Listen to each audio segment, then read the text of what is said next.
ஒரு அம்மா வந்து ஒரு குழந்தை கூட பேக்ரவுண்டில் வச்சுக்கிட்டாங்க ஒரு வீடியோவில். அப்படியே அரிசி அப்படியே பிசைறாங்க. கையில் அரிசி வந்து அந்த சாதம் வந்து ஒட்டாதனால இது பிளாஸ்டிக்கு என்ற ஒரு வாதத்தை அவங்களே கன்க்ளூட் பண்ணிடுறாங்க.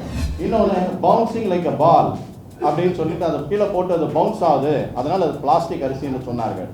ஆனால் உண்மையிலே பார்த்தீங்கன்னா the property of a rice is to bounce. Plastic அரிசியை பொறுத்தவரையில் இல்லை என்பதை நிச்சயமாக உறுதி சொல்ல முடியும். அது மாதிரி பிளாஸ்டிக் அப்படி ஒரு வேளை யாராவது சாப்பிட்டாங்கன்னு சொன்னால் அறுவை சிகிச்சை மூலம் அந்த பிளாஸ்டிக்கை வெளியே எடுக்க முடியுமே தவிர அதை நிச்சயமாக நம்ம டைஜஸ்ட் பண்ண முடியாது என்பதுதான் ரியாலிட்டி என்பதனை நீங்கள் புரிந்து கொள்ள வேண்டும். இன்னைக்கு ரா பிளாஸ்டிக் மெட்டீரியல் எடுத்துக்கொண்டீங்கன்னு சொன்னால் மார்க்கெட்டில் 83 ரூபாயிலிருந்து 100 ரூபாய் விற்கிது. ஆனால் அரிசி 32 ரூபாயிலிருந்து 60 ரூபா விற்கிது. அவர் வாங்கி அதை மேனுஃபேக்சர் பண்ணி அது காசு எல்லாம் அதை பெலட்ஸ் மாதிரி மாற்றி அவர் இந்த அரிசியில் சேர்த்து அவர் நஷ்டத்துக்கு விற்பாரு.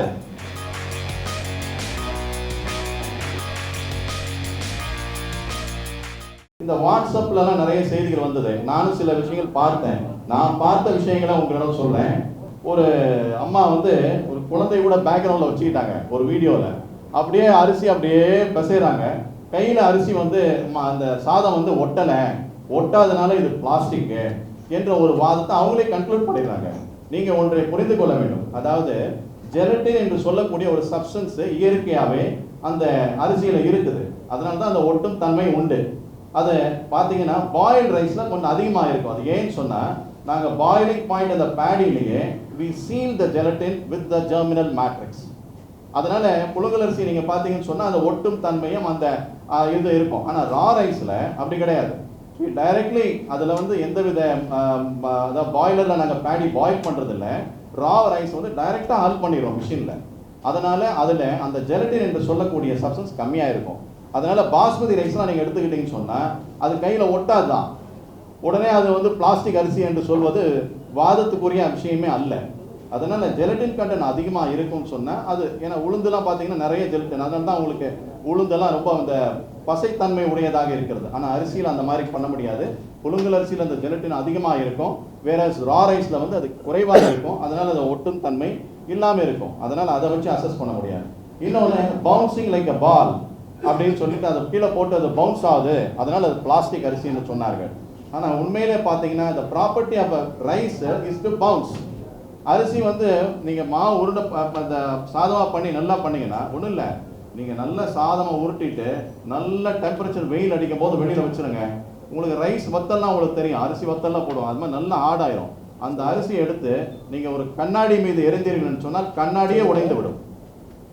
அதனால அதெல்லாம் வச்சு நம்ம அசஸ் பண்ணி அதை வந்து பிளாஸ்டிக் ரைஸ் என்று சொல்லக்கூடிய வாதம் ஏற்படுவதில்லை. இன்னொரு விஷயம் பார்த்தேன் நான், ஒரு மிஷினில் ஒரு நண்பர் வந்து பிளாஸ்டிக் பையெல்லாம் ஒரு பக்கம் போடுறாரு. அந்த மிஷினில் இன்னொரு பக்கம் பார்த்தீங்கன்னா ஒயிட்டில் சில பெலட்ஸ் வருது. அதை ஸ்லோவாக க்ளோஸர் ஷாட்டில் காட்டவே இல்லை, தூரமாக இருந்து காமிச்சு அதை அவர் வளர்றாரு. அது வந்து அரிசி. அதனால பாருங்க, ஒரு பக்கம் பிளாஸ்டிக் கவரை போட்டாரு, இன்னொரு பக்கம் அரிசி வந்துருச்சு. இது பிளாஸ்டிக் ரைஸ் என்ற ஒரு யூடியூப்ல நான் ஒரு விஷயம் கூட வாட்ஸ்அப்லலாம் வந்திருந்தது பார்த்தேன். அது வந்து உண்மையிலே அது வந்து ஒரு பிளாஸ்டிக் ஃபேக்டரியில் எடுக்கப்பட்டது.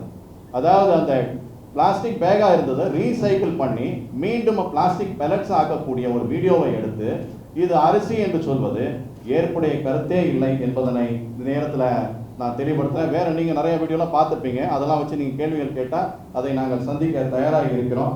அதனால் இது ஆய்வுக்கு தமிழக அரசு இதை நிறைய ஆய்வு செய்துட்டாங்க. எந்தவித பிளாஸ்டிக் அரிசியும் தமிழகம் இந்தியா முழுவதும் இல்லை என்பதனை ஆணித்தரமாக இந்த பத்திரிகை செய்திய தொலைக்காட்சி நண்பர்கள் அனைவருக்கும் நாங்கள் தெளிவுபட தெரிவித்துக் கொள்கிறோம்.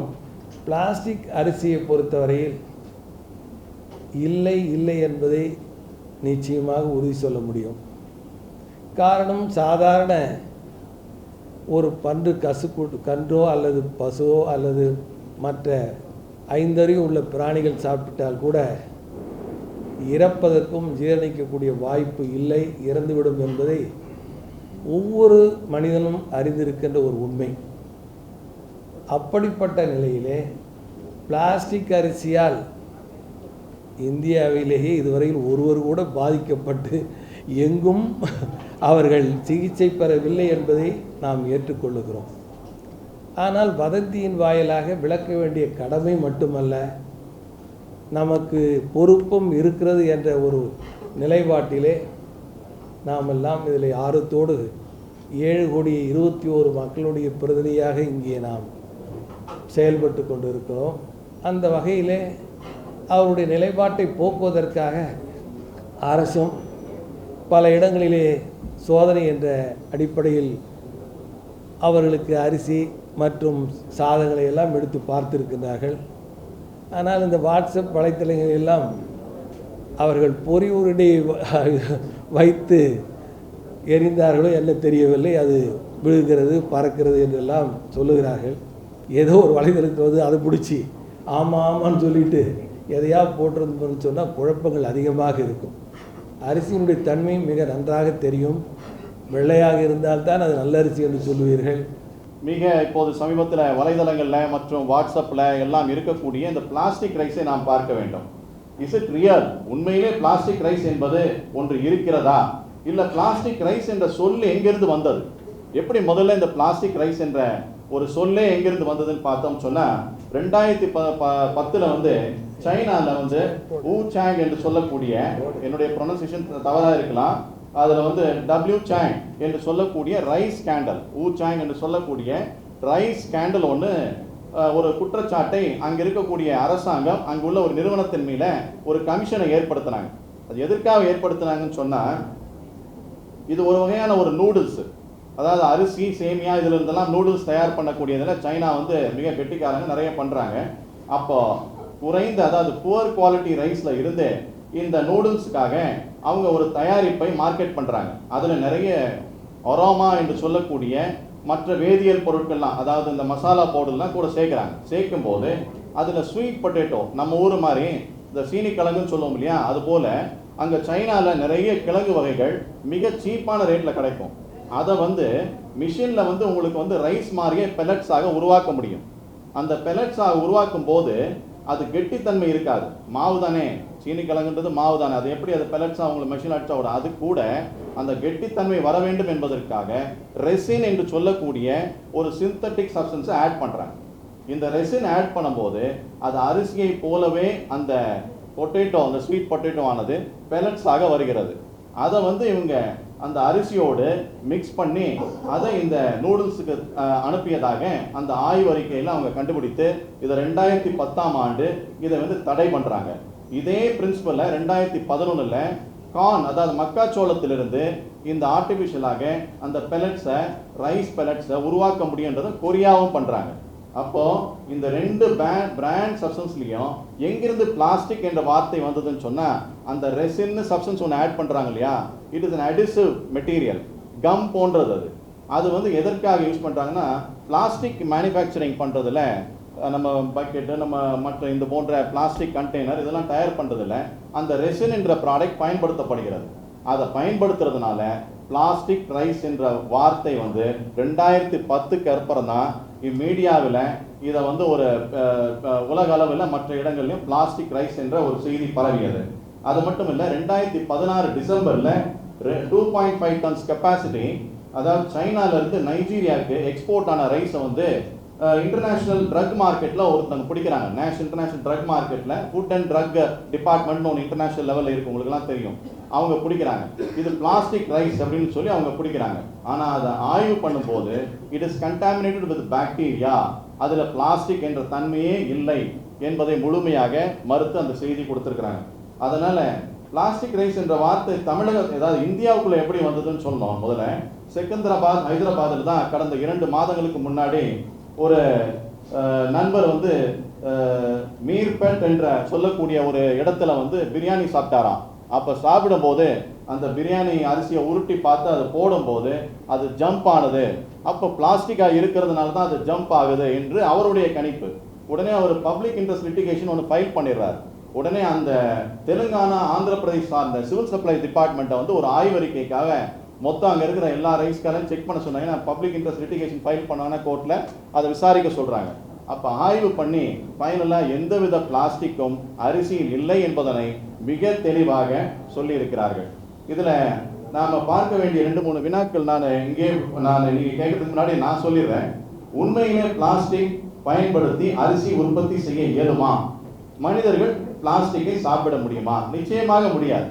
ஏன் முடியாதுன்னு சொன்னா, இன்று மார்க்கெட்ல பார்த்தீங்கன்னா 60 வகையான பிளாஸ்டிக் கிரானியூல்ஸ் இருக்கு. அதாவது பல்வேறு பிளாஸ்டிக்கை உற்பத்தி செய்வதற்கு பல்வேறு நிறைய பிளாஸ்டிக் கிரானியூல்ஸ் இருக்கு. அதுல எல்லாமே வந்து உருகும் தன்மை கொண்டதுதான். பிளாஸ்டிக்னு சொன்னாலே அது உருகும் தன்மை, மெல்டிங் என்ற ஒரு தன்மை கொண்டது தான் பிளாஸ்டிக். ஆனால் நாம் உண்ணக்கூடிய அரிசி என்பது அது நீரில் போட்டால் சமைக்கும் தன்மை கொண்டது. அது குக் தான் ஆகுமே தவிர, இப்போ நீங்கள் பிளாஸ்டிக் எடுத்து நீங்கள் போட்டீங்க அரிசியோன்னு சொன்னால் கூட அது உருகுமே தவிர அது கரைவதோ அல்லது சமைப்பதோ அல்ல. அதனால் நிச்சயமாக plastic cannot be cooked, it can be only melted என்பதை நான் முதல்ல தெளிவாக புரிஞ்சுக்கணும். ரெண்டாவது, மனிதனுடைய உட்கூறு எடுத்துக்கிட்டீங்கன்னு சொன்னால், நம்ம வாயில சுரக்கிற நீரிலிருந்து, பெக்டின்ல இருந்து, கேஸ்ட்ரிக் அமிலம் நமது வயிற்றுல சுரக்கக்கூடிய கேஸ்ட்ரிக் அமிலத்திலிருந்து, இன்டெஸ்டைனிலிருந்து வரக்கூடிய ஸ்டாட்டின், அதாவது கோலிஸ்டாட்டின் மற்றும் ட்ரிப்சின் போன்ற அனைத்து என்சைம்ஸ், அதில் உள்ள ஆசிட் அண்ட் ஆல்கலி எதுவுமே பிளாஸ்டிக்கை ஜீரணிக்கக்கூடிய தன்மை வாய்ந்தது கிடையாது.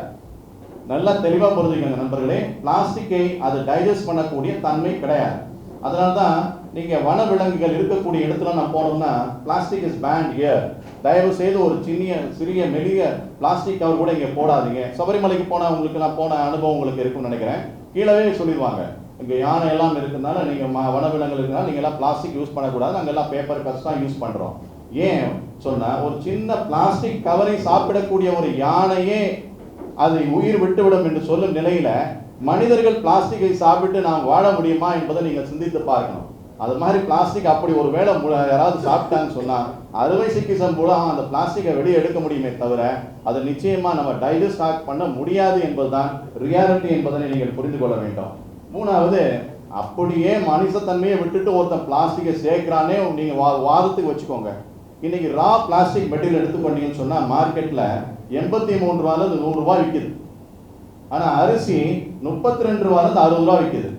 இவர் அந்த ரா மெட்டீரியல் அந்த ரேட்டை வாங்கி அவர் வாங்கி அதை மேனுஃபேக்சர் பண்ணி அது காசு எல்லாம் அதை பெலட்ஸ் மாதிரி மாற்றி அவர் இந்த அரிசியில் சேர்த்து அவர் நஷ்டத்துக்கு விற்பாரு. அப்படியே நீங்கள், நான் ஒரு வாதத்துக்காக சொல்கிறேன், அதாவது வாதத்துக்காக நிச்சயமாக இந்த நெல்லரிசி சமுதாயத்தை பொறுத்த வரைக்கும் அவர்களும் மனிதர்கள் தான். இந்த மனிதத்தன்மையை விற்றுதான் இங்கே வணிகம் செய்ய வேண்டும் என்பது தமிழகம் இல்லை, இந்தியாவில் உள்ள நெல்லரிசி வணிகர்கள் எவருக்குமே இல்லை என்பதனை இந்த நேரத்தில் நான் நிச்சயமாக தெளிவாக சொல்வேன்.